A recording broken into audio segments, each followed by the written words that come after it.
Most people my age will say, to some degree, that they don't like their parents. I've heard my classmates say it dozens of times, maybe hundreds. Some of them say it out of frustration and contradict it later, but a few, like me, have a reason for saying it. My parents were normal people when I was born. My dad was a landscaper with a mildly successful company, while my mom was a hairstylist. Money wasn't pouring in, but we could get by. That all changed when I turned 5. As a hobby, Dad liked to buy lottery tickets, only one a month in case he got lucky. One day, he did. Big time. Suddenly, he had 50 million reasons to celebrate. In less than a year, he'd bought out a few successful companies and we were rolling in money. Mom adapted to the lifestyle of a millionaire's wife very quickly.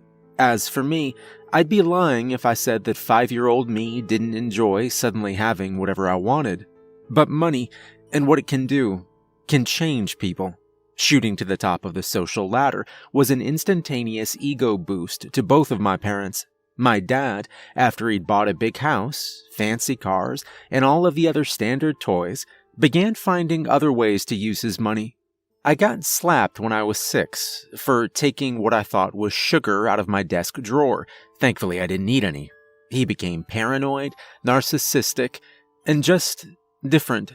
Mom was no better. She practically lived at the mall. Clothes, shoes, makeup, hats, jewelry, anything she liked, she bought. She also discovered alcohol in a new way. Before the lottery ticket, I can't remember her having more than 1 glass of wine with dinner. Suddenly, it was all she wanted to drink. Scotch, bourbon, Grey Goose, she tried and liked it all. I didn't recognize them anymore. They were selfish, vain, and barely acknowledged my existence. True, they paid for me to attend a good private school and showered me with gifts at Christmas and on my birthday, but I couldn't talk to them like I used to. I wanted to be able to talk to them again, to make them see me. I might as well have tried to talk to 2 statues.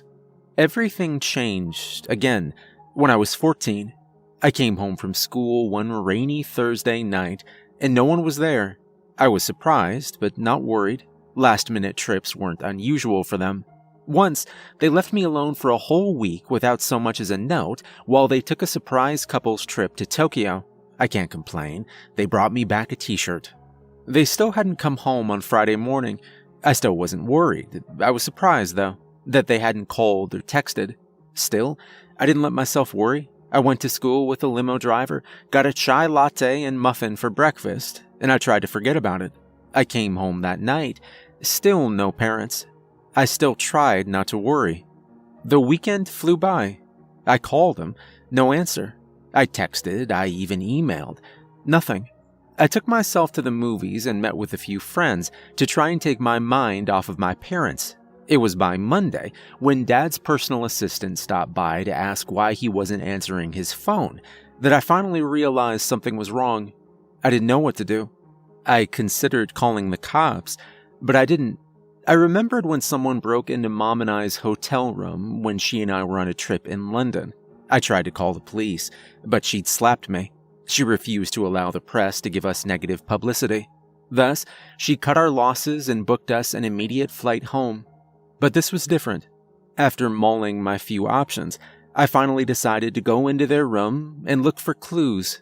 I'd been all but banned from their room after I'd found the bag of not sugar, but at that point I was getting desperate. I gasped when I entered their room. The place was trashed. The bed's mattress had been gutted, stuffing was everywhere. The pillows had met the same fate, and the blankets were tied into knots. The headboard had been knocked askew, and scratches in the paint showed that it had been violently knocked against the wall. The dresser had been knocked on the floor, with my mother's extensive jewelry collection lying in a tangled mess. Their clothes were all over the floor, ripped to shreds, mixed in with a snow-white powder, which I instantly knew was my father's. But the trashed room wasn't what scared me. The canopy over their bed had been ripped from the post and nailed to the wall. On it was a message written in my father's black fountain pen. It said, "The mirror knows the way." I automatically turned to my mother's vanity in the corner. It was untouched. There was something off about the mirror's reflection. As I walked closer, I realized why. It wasn't a reflection at all. I saw a bedroom, but it wasn't the room I was in. I didn't want to touch the surface. I wanted to run. But for one moment, it felt like I didn't have control of myself. Before I knew what was happening, I touched the mirror. Suddenly, I felt something akin to a huge gust of wind hitting me in the face. It all happened so fast that I couldn't even register what I was seeing. All I know for sure was that one moment I was in my parents' ruined bedroom, and the next moment, I was there, wherever there was. It reminded me of a church chapel, tall ceilings, somewhat simple structure, and long hallways, except the walls were all black, and they were made of some type of unidentifiable material. There weren't any windows, light bulbs, or even candles, but there was still light. The floor was blood red and seemed to almost pulsate. I was scared out of my mind. I was looking for a way out, anyway, and then I heard a voice. At last. I tried to find out where it was coming from, and I started to walk in that direction. I found myself in a huge entry hall, floating in something resembling a bubble over a gigantic throne were my parents, but it was what was lying on that throne that caught my attention. It had the body of a gigantic bubblegum pink snake with thousands of hands and a watermelon-shaped head, but the most striking thing was its face. It had pale purple eyes and a Cheshire cat grin. Finally, the best hunters need not hunt. They make their prey come to them. I found my voice. Why are you doing this? What do you want? Food. But to simply eat one's prize is not enough. I prefer to make them play a game first. What kind of game? I have both you and your parents, but I can only eat so much. A child is incredibly rich. I could eat you for a week. On the other hand, 2 adults can keep me eating and happy for the same amount of time. I can't decide. So, you will pick for me. If you choose to go home and leave your parents with me, then I will eat them both and never bother you again. If you choose to stay, however, then you will be consumed while they return home with no memory of what has transpired. I call it catch and release. I was shocked. Either they died, or I would. I tried to think, what would they do if the tables were reversed? I looked at them in the bubble. They looked like they were sleeping standing up. My dad was dressed for work, wearing a 3-piece suit and his favorite green tie. My mom was dressed in her favorite blue sweater and designer jeans. Both had bruises and scratches all over their faces. Could I talk to them for a moment first? The creature looked at the bubble, then me. That can be arranged. I shot into the air and entered the bubble. My parents remained in their trance for a second. Then they blinked and saw me and where they were. What the hell have you done?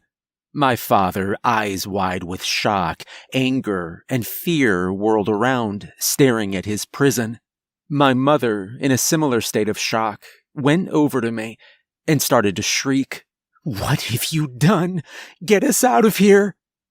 I never got a word in. They just kept shrieking. After a few seconds, I just tuned them out. Like a movie, memories resurfaced. Being slapped for touching or doing things I shouldn't have, getting yelled at for saying the wrong thing at the wrong time. I wasn't their child anymore. I was just a part of their image. I was suddenly overwhelmed with anger, hate, and grief. I didn't want them to come home with me. I wanted them gone. If I wasn't their child, then they weren't my parents. Before their tirade ended, I was yanked back down to the ground, facing the creature once again. Have you made your decision? I looked again at the bubble. They were staring at me. There was no anger in their faces anymore, just shock and fear. I wonder now and then if they realized what I was about to do. Take them. The creature's grin got wider, and in less than a minute, I was in the middle of my parents' bedroom again. It wasn't a mess anymore. The bed was all made up, the canopy was attached, the wardrobe was standing, the floor was clean, and the mirror was a mirror again. I was numb. Then I realized what I'd done. I broke down weeping. I still don't know if it was out of sadness or joy. I called the police. I told the truth. My parents were missing. My aunts came to stay with me while the police started an investigation. They found nothing. I knew they wouldn't. The will left their entire fortune to me. I'm allowed to have full ownership of it when I turn 25. Until then, I'll stay with my aunts in the huge house that now belongs to them. I went to therapy, where I told them the true story, disguising it as a dream. I'm okay now. Mostly. The story got out that my parents had emotionally and physically abused me. Their reputation was destroyed. Other than my aunts, the pastor and I, no one came to their funeral. I didn't even put a rose on their graves. I can't complain. Things could have ended a lot worse.